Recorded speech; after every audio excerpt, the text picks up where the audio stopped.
बिस्मिल्लाहिर्रहमानिर्रहीम।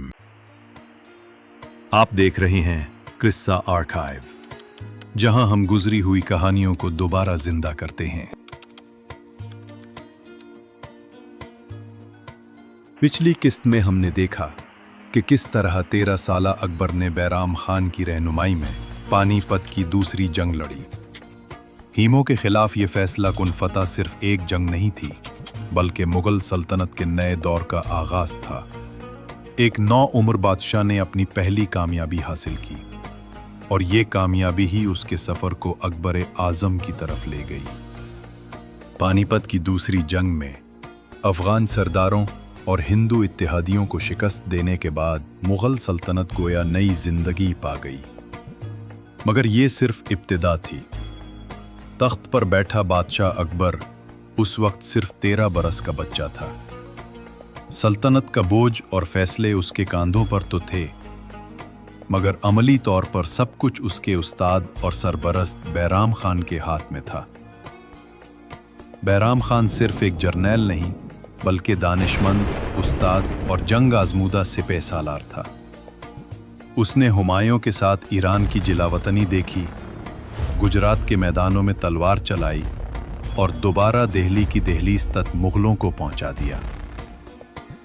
इसकी मौजूदगी फौजियों के लिए गोया हौसले की ढाल थी।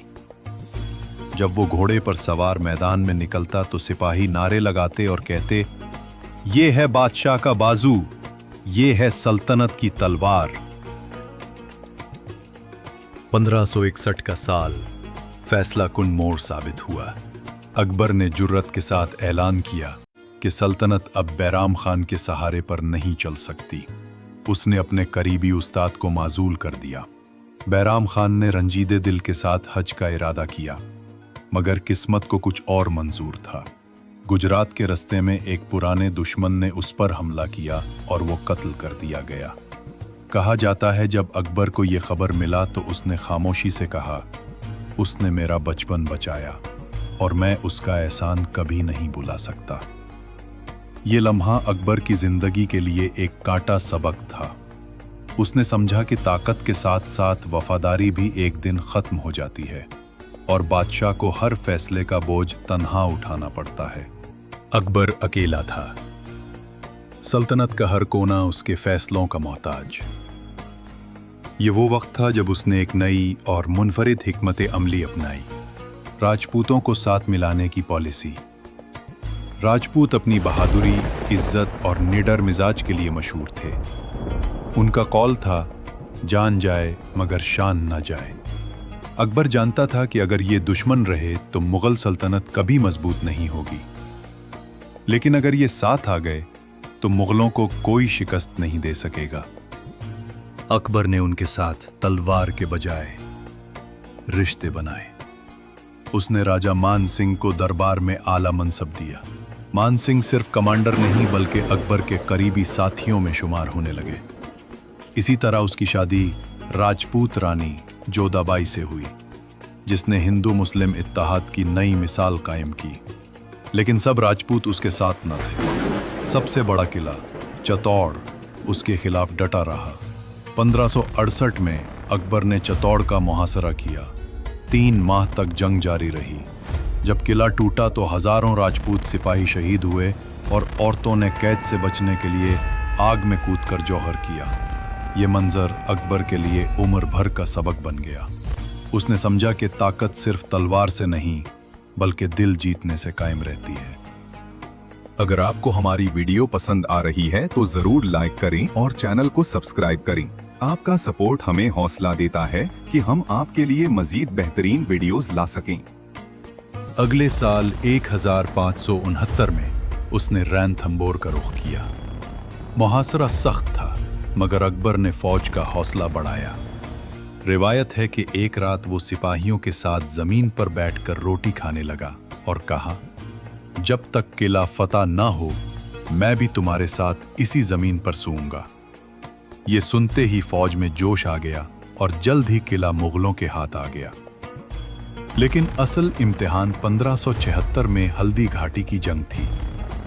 अकबर के लश्कर की क़यादत राजा मान सिंह कर रहे थे और सामने थे महाराणा प्रताप। वो राजपूत जिसने कसम खाई थी कि जब तक मेवाड़ आजाद ना हो जाए वो न सोने की थाली में खाएगा न नर्म बिस्तर पर सूएगा। जंग शुरू हुई तो जमीन लरज उठी। राजपूतों के नारे और मुगलों के तबल की गूंज चारों तरफ फैल गई। इसी दौरान महाराणा प्रताप का मशहूर घोड़ा चीतक बहादुरी दिखा रहा था। जब प्रताप जख्मी हुए तो चीतक ने उन्हें अपनी पीठ पर डाला और मैदान से निकाल लाया, लेकिन नदी के पास वो खुद जख्मी होकर गिर पड़ा। प्रताप उसके पास बैठकर रोने लगे और बोले, चीतक, आज तूने मेवाड़ की इज्जत बचा ली। हल्दी घाटी की जंग में मुगल फौज बड़ी और मुनज्जम थी, इसलिए प्रताप को मैदान छोड़ना पड़ा। मगर ये अकबर की पूरी फतह न थी। प्रताप पहाड़ों और जंगलों में गुरीला जंग लड़ते रहे। जब भी मुगल आगे बढ़ते वो हमला करते और फिर गायब हो जाते। जब उसे खबर मिली कि महाराणा प्रताप अपनी रियाया के साथ पत्तों की प्लेट में खाते हैं तो उसने आह भरकर कहा, ये है असल राजपूत, जिसकी इज्जत पर कभी सौदा नहीं होता। अकबर ने गुजरात का रुख किया। यह खित्ता सिर्फ जरखेज जमीन ही नहीं बल्कि तिजारत का भी मरकज था। अरब ताजिर समंदरी रास्तों से अपनी दौलत यहीं की बंदरगाहों से कमाते थे। अकबर ने अपनी फौज को आहिस्ता आहिस्ता चारों तरफ फैलाना शुरू किया। रिवायत है कि बादशाह खुद भी फौज के साथ काफिलों में रात गुजारता और अपने हाथों से खाना तकसीम करता। एक सिपाही ने पूछा, बादशाह सलामत, आप आराम क्यों नहीं करते? अकबर मुस्कुराकर बोला, जिस कौम का बादशाह सो जाए उसकी फौज कभी जाग नहीं सकती। ये अल्फाज सुनते ही सिपाहियों का हौसला बढ़ गया। जंग के बाद गुजरात मुगल सल्तनत के कदमों में झुक गया। 1574 में अकबर ने बंगाल का रुख किया। ये इलाका जरखेज जमीन के लिए मशहूर था और अपनी अलग तर्ज हुकूमत रखता था। मुगल फौज जब बंगाल के दलदली इलाकों में फंस गई तो पेशकदमी रुक गई, लेकिन अकबर खुद घोड़ा लेकर दलदल में उतरा और नारा बुलंद किया, जिस रास्ते पर बादशाह आगे बढ़े उस रास्ते पर फौज कभी रुक नहीं सकती। ये देखकर सिपाहियों के हौसले दोगुने हो गए और बंगाल भी मुगल सल्तनत का हिस्सा बन गया।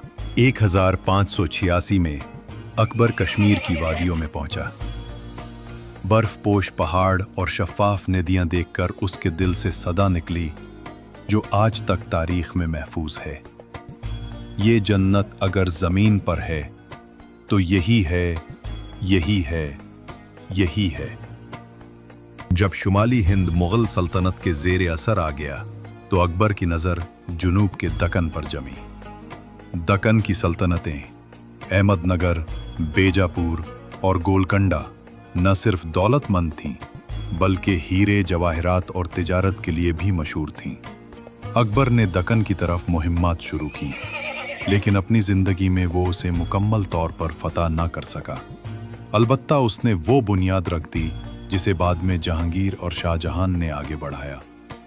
दक्कन के तिले और पहाड़ अकबर के नाम से लरसते थे, मगर उसका मकसद सिर्फ तलवार नहीं था बल्कि नए इलाकों को सल्तनत के निज़ाम और तहजीब में शामिल करना भी था। अकबर सिर्फ जंगजू नहीं बल्कि अदल का शहजादा भी था। रिवायत है कि एक गरीब किसान ने शिकायत की कि एक अमीर ने उसकी ज़मीन पर कब्जा कर लिया है। अकबर ने फौरन दोनों को दरबार में बुलाया। जब तहकीक के बाद कब्जा साबित हुआ तो उसने हुक्म दिया कि ज़मीन किसान को वापस दी जाए।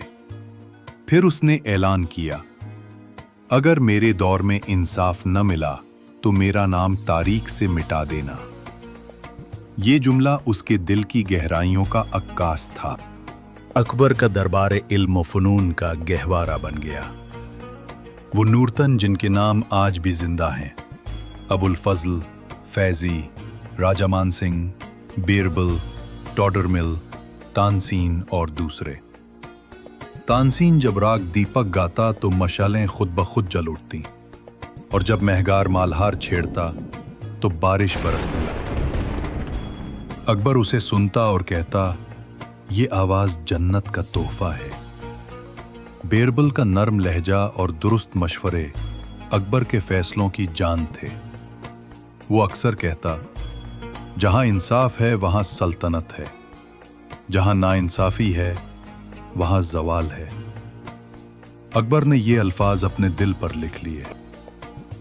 1575 में अकबर ने फतेहपुर सिकरी में एक शानदार इमारत तामीर करवाई। इसे इबादत खाना कहा गया। ये इसके ख्वाबों की ताबीर थी। एक ऐसी जगह जहां हिंदू, मुसलमान, ईसाई, पारसी, जीन और दूसरे मज़ाहिब के उलमा जमा होते, मुनाजरे करते और अपने ख्यालात पेश करते। एक रात जब मुनाजरे शिद्दत इख्तियार कर गए तो अकबर ने सबको खामोश कराया और कहा, अगर सब रास्ते सच्चाई की तरफ जाते हैं तो फिर हम एक दूसरे से नफरत क्यों करते हैं। 1582 में उसने एक नया फलसफा पेश किया जिसे दीन इलाही कहा गया। ये कोई नया मजहब नहीं बल्कि रवादारी, इंसाफ और अमन पर मबनी एक सोच थी। अकबर ने कहा, मेरे लिए सब रियाया बराबर है, चाहे वो किसी भी मजहब से ताल्लुक रखते हों। ये जुमला इसके दौर की पूरी रूह को जाहिर करता था। अकबर के दौर में तामीर होने वाली इमारतें आज भी उसकी अजमत की याद दिलाती हैं। फतेहपुर सीकरी का बुलंद दरवाजा, आगरा किला और दूसरी यादगारें। ये दौर सिर्फ एक सल्तनत का नहीं बल्कि एक तहजीब का दौर था जिसने बरसरीर की तारीख को हमेशा के लिए बदल दिया। तारीख इसे अकबर आजम कहती है, एक ऐसा बादशाह जिसने सिर्फ तलवार से नहीं बल्कि अदल और बर्दाश्त से भी जीत हासिल की। इसकी विरासत सिर्फ सल्तनत की सरहदों पर नहीं बल्कि दिलों में भी जिंदा रही।